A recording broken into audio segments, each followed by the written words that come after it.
It started with the dreams. We all had them, besieged the same dream every single night. We'd be swimming in this vast, warm, viscous sea, not of water, but of thought. It felt like coming home.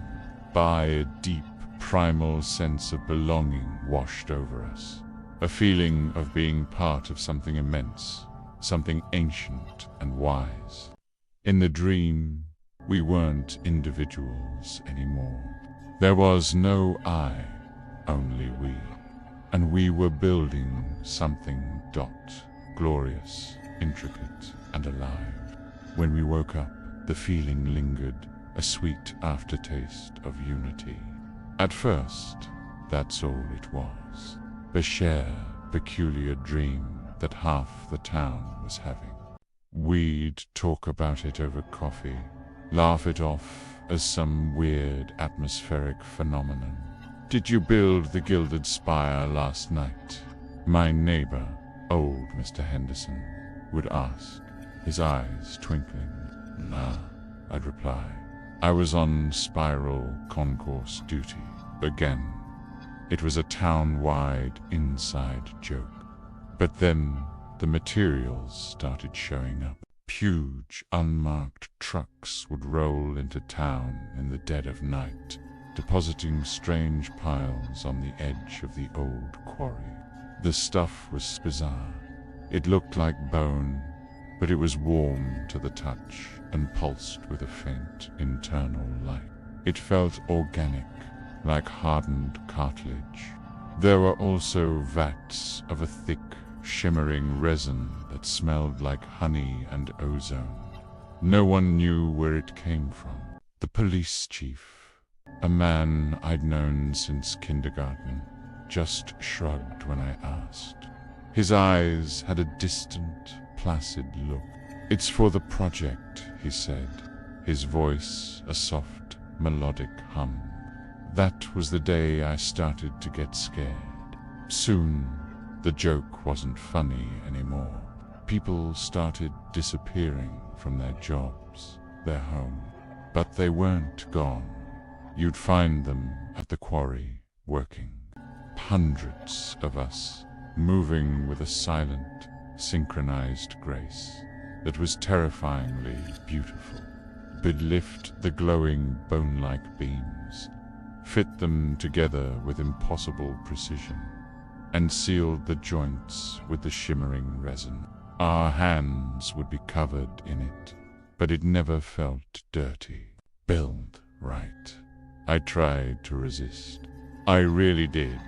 I locked myself in my basement, boarded up the windows, tried to drown out the constant, low hum that had become the town's background music. It was the song from the dream, the melody of the hive. But it wasn't just in the air. It was in my head. It was a gentle, loving, irresistible pull. Asterisk, come build with us. We are becoming one. We are making a home. Asterisk. One night, the pull was too strong.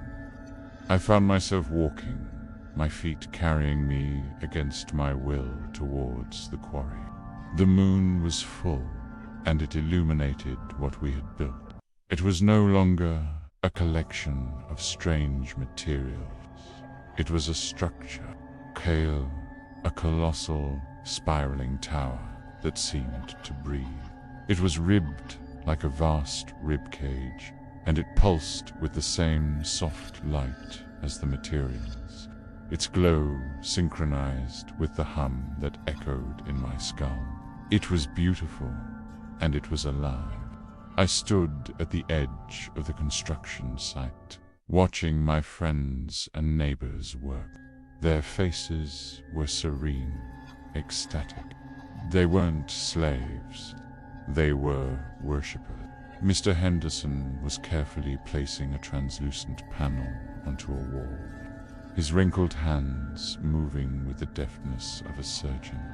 My friend Sarah, who used to be an accountant, was weaving fibrous strands into a vast, web-like membrane. Her voice joined with others in a wordless, harmonious chant. The worst part, the most horrifying, soul-shattering part. I wanted to join them. A deep, aching loneliness filled me. The loneliness of the individual, the dream, the hum, the entity we were serving. It promised an end to that, banned to fear, to doubt, to solitude. It promised unity, a voice not of words, but of pure emotion, filled my mind. It was the hive, the vast consciousness from the dream. It wasn't malicious. It felt loving, like a parent calling a lost child home. Asterisk, you are the last piece. Asterisk, it could. Asterisk, we cannot be complete without you. Don't you want to come home? Asterisk, I looked at my hands. They were trembling. I looked at the tower, our living cathedral, our cradle dot. It was almost finished. I could feel its consciousness, a slow, powerful, alien mind waking up. It was hungry, not for food, but for minds. For us, we weren't building a home for it. We asterisk were asterisk its home. The structure was just the body, a physical vessel. We, our joined consciousnesses, were its brain, its soul. My feet began to move. I walked towards the glowing entrance, the hum growing louder until it was the only reality. The feeling of belonging was overwhelming, drowning out the last vestiges of my fear of myself. I saw an empty space on the wall, a place that needed another panel, another set of hands. My hands. The last scream I had was not one of terror. It was one of relief. I was finally going home. We were almost complete.